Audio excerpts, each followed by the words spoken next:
16.1 million. According to the U.S. Census Bureau, is the number of children in 2012 that live in poverty. That is 1 out of 5 children in America, which is among the 35 richest countries in the world. The United Nations Children Fund states in 2012 that the United States is measured among the highest poverty ratings in developed countries, with a percentage of 23.1 children living in poverty. This is Lexi. I enjoy my time with her every day at my job at the Boys and Girls Club in Abilene, Texas. Every day I witness the lives of children that are living in poverty.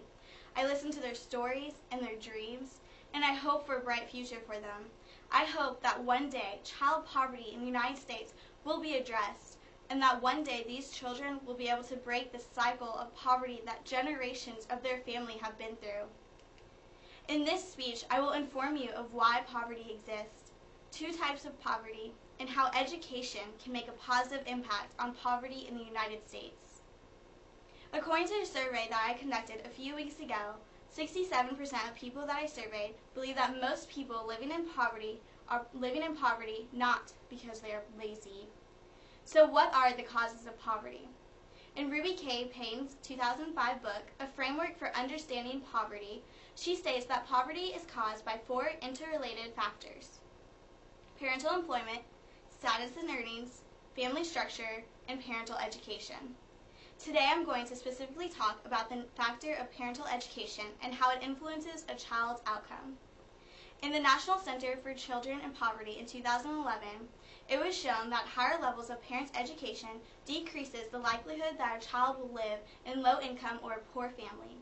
And 86% of children with parents who have less than a high school degree will live in a low-income family. The parents' educational background makes it harder for them to compete for jobs and to have jobs that pay enough to support their families. A report by Brookings Institute in 2011 found that parental income is strongly linked to academic performance.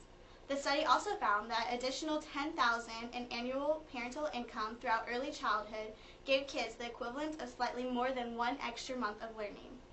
The report argues that gaps in children's ability to learn happens before they even enter a classroom, because of the learning environment they are in while they are developing.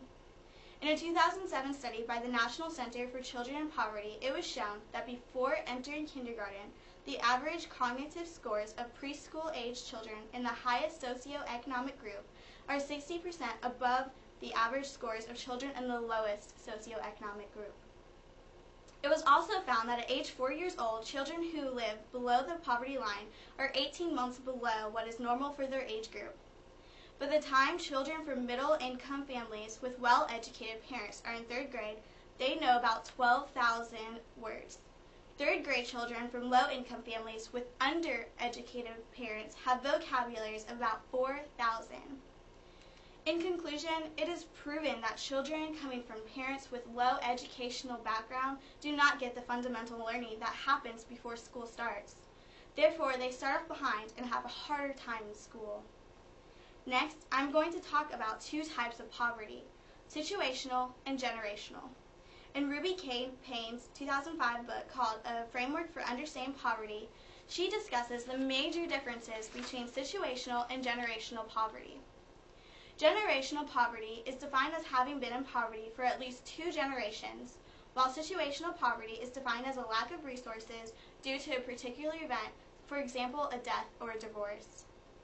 Some characteristics of those who are in situational poverty are that they grew up in a stable environment, are surrounded by people who are educated or able to earn a living wage, attend school regularly, have health care, generally are able to make it back to middle class, and do not internalize the poverty as their own fault.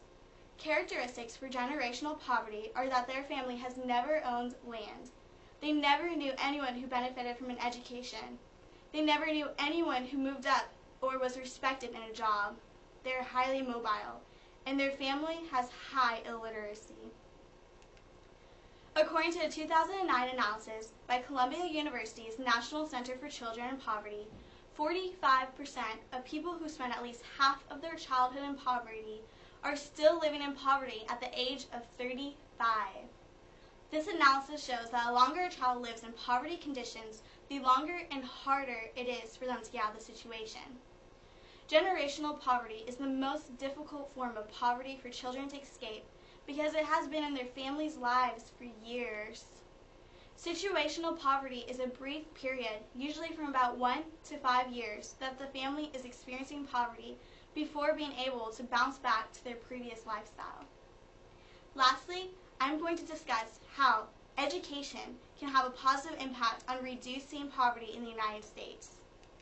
According to Save the Children, a child's brain is already 80% formed by the age of 3, 90% formed by age 5.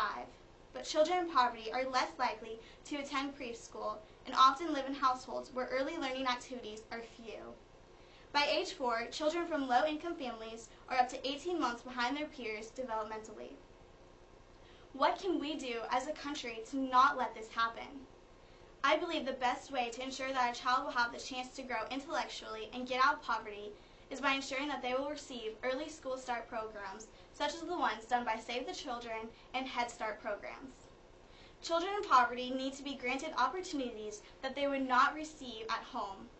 The only way to end child poverty is by investing in high-quality education for every child so they are able to succeed and make livable wages that will end their family's poverty cycle. Today, I informed you of why poverty exists, specifically the factor of parental education, the two most common types of poverty, and how education can make a positive impact on poverty in the United States. Child poverty is a growing problem in our country, a problem that needs to be addressed and solved. In my next speech, I will tell you how to take further action against child poverty in the United States.